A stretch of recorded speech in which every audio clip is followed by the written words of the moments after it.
Honestly, once I narrowed down to my top three universities, choosing the university was not as hard as I thought. Hi everyone, I'm Niharika. I'm doing my master's in business analytics in Durham University. And today I just wanted to sit down and talk about my journey to Durham. When did I start the planning? How did I do all the processes? And then how I actually chose Durham from all the options that I had. And before everything, this is my first sit down video, so please be nice. I also just want to give this disclaimer before we get into the video that I am in no way an expert on the topic, and this is in no way me telling you what to do, what not to do, because this is such a vast process with so many steps and so many factors that can weigh in. This is just my journey and what I did and how I did things. It's a very personal story. You can just take away things and a few tips if you want, but in no way am I saying that there is just one right way to do it or anything like that. So, starting off with a bit of a backstory, I was actually doing my engineering and computer science. And in my second year of college, I kind of just wanted to do masters because I just wanted to go abroad, honestly. More than studying, it was always, oh, I just want to go abroad. And doing my masters felt like the easiest way to probably go and settle abroad or, things like that. But by the time I came to third year, it became a bit more of a concrete idea. So I actually started finalizing things and deciding things like which country, what course, and all that. So I first decided that I wanted to go to UK. So I was honestly considering between US and the UK at that time, and also a bit of Ireland. But given a lot of circumstances at that time and a lot of other factors which were very personal to me, honestly, I like the UK more than all the other countries that I had as options. So I just picked UK. And the course also, I was actually originally thinking of doing data science because I was doing computer science engineering, so it just made sense to do data science. But I always had this inclination towards studying business and things like that because my dad is the director of like an MBA school.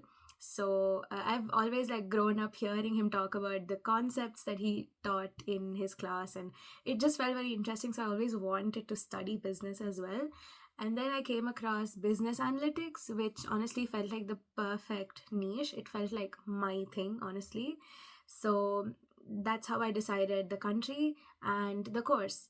And then it came down to the actual process of doing masters. So I'm just gonna go step by step and tell you like what all were the things that I had to take care of and what I did.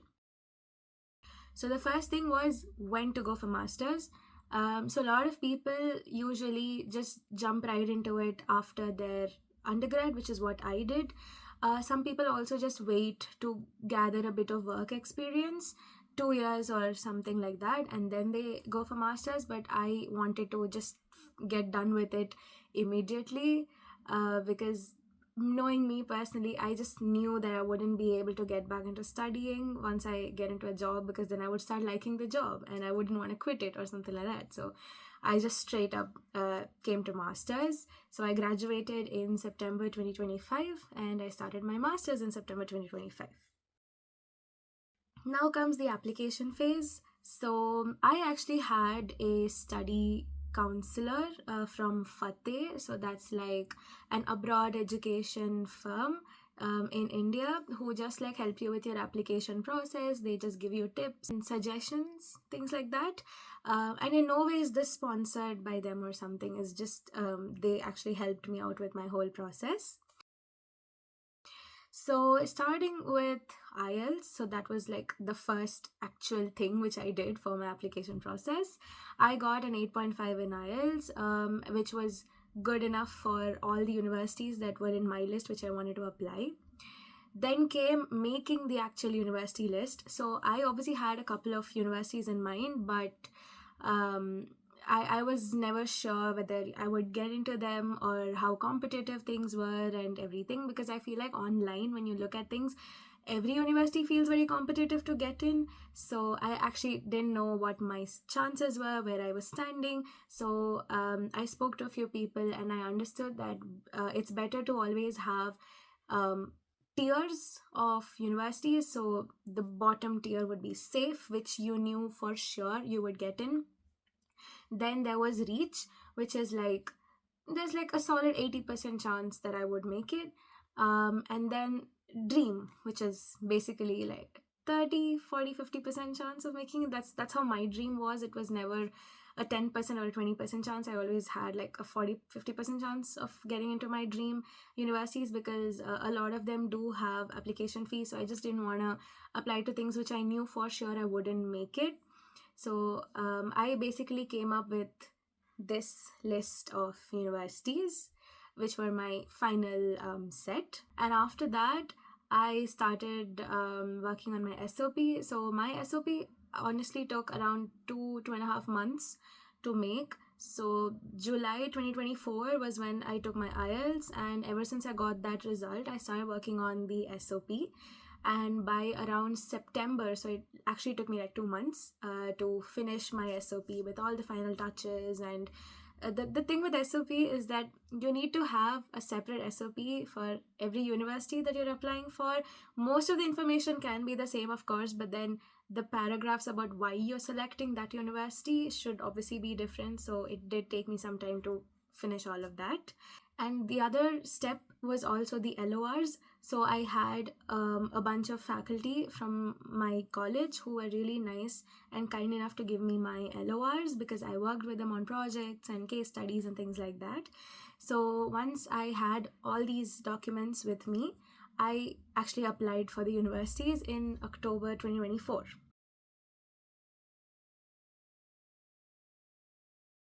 So I applied for all the universities, and then there was just nothing else that I had to do. I just had to wait until I got all the acceptances and the rejections. And I think the last mail, the reply that I got from the universities was in December. So from October to December, which was 2 months, I just waited. There was literally nothing else I could do. I just waited. So once I got all of my replies back from the universities, I had to sit and make my final top three kind of a thing, which was honestly like not as easy as I thought it would be, because there were so many of these universities which I loved so much. And Bath was one of those which I genuinely loved a lot. Like, be it the building, be it the course, be it the rankings, be it the city in general, it was just so lovely. And considering all the other kinds of university that I had, it was so difficult to finalize my top three, but then I did. And so these are like the list of universities that I actually got in from my original list of universities that I applied to. So the top three that I came up with personally were Warwick, Glasgow, and Durham. It was really, really hard to let go of some universities like Birmingham University and Bath. As I said, they were honestly really, really good options, and I would have loved to also consider them. But it just happened that I had to finalize only three, and these three made it to the cut. So honestly, when it came to the fees, the tuition fee, I personally felt like, other than universities like Newcastle University and the Queen's University of Belfast, I felt that all the other universities that I applied to were literally in the same kind of bracket of tuition fee. So that was not a factor that I personally considered a lot, because they were just in the same range, give or take a few Indian rupee lakhs. So after selecting the top three, then came the actual difficult part of finalizing the actual university where I was going to be pursuing my master's. So while it's no secret that I chose Durham University, I just wanted to say why I did not choose the other two and why it was Durham. It was honestly difficult to choose between these three, because they were all my dream universities, and they were all lovely in a lot of terms. The first university that I opted out of in the top three was Warwick. So while Warwick was significantly higher ranked than Durham and Glasgow, I did not personally like their course structure. I wanted like a 40-60 balance between business subjects and computer science subjects for my business analytics course, but then Warwick was the other way around, where it had almost 80% of just computer science things and just 20% of business subjects, which was not aligned with what I wanted. So sadly, I just didn't choose Warwick. So next came Glasgow. So, fun fact about Glasgow University was that I got the acceptance somewhere around November of 2024, and the day I got it, I was so happy, so surprised and shocked, honestly, that I even got in, and I was very sure that I would probably go to Glasgow. That was until I got Durham and Warwick in December, and that's when the dilemma actually set in, and I wasn't sure what to do or where to go. But after considering a lot of things, I just felt Glasgow was honestly very hard to let go, because unlike Warwick, I didn't have a reason to not pick Glasgow. It's just I had reasons to pick Durham over Glasgow, but there was just nothing wrong with Glasgow or anything like that. I just loved Glasgow so much, and the thought that I could study in Scotland and live in Scotland, honestly, was just too hard to let go. But after careful consideration and thinking of a lot of factors, I chose Durham University. So, a few things about Durham University that honestly stood out to me at that time. The first thing was the international field trip that we had. So, in Durham University, the entire MSc Business Analytics cohort goes for like this 1 week field trip to San Francisco every year, where they just solve projects, they solve case studies, and learn together, which honestly felt very interesting and very catchy at that time. Now we're going to Switzerland, which is honestly better. I would have loved to go to Switzerland more than San Francisco any day. So that was one reason for picking Durham. Another reason was the course structure. So during my college, I worked extensively on NLP, natural language processing. I did my research credits in NLP, and I did a lot of things in NLP, and I also did like this case study in NLP. So the fact that I could actually study natural language processing in my master's was very rewarding, because I was already in that subject a lot. And Durham University was one of the only universities in my entire list that actually was offering NLP as like a subject.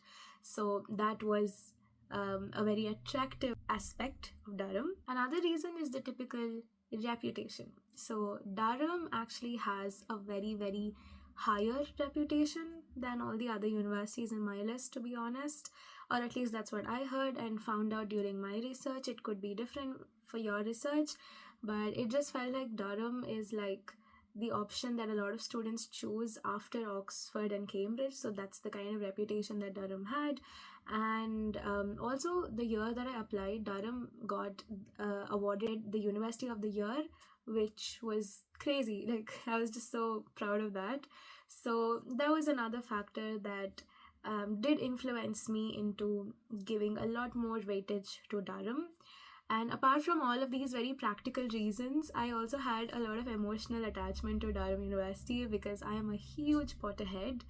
And the fact that Harry Potter was actually shot in Durham, and just the town of Durham in general, it's just so quaint, it's so cozy, and I just loved it so much. After living in very busy cities in India, I really just wanted to live in a city which was not a city.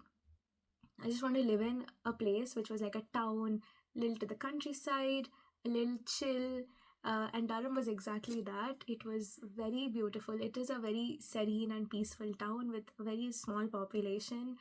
And another reason is the collegiate system of Durham University.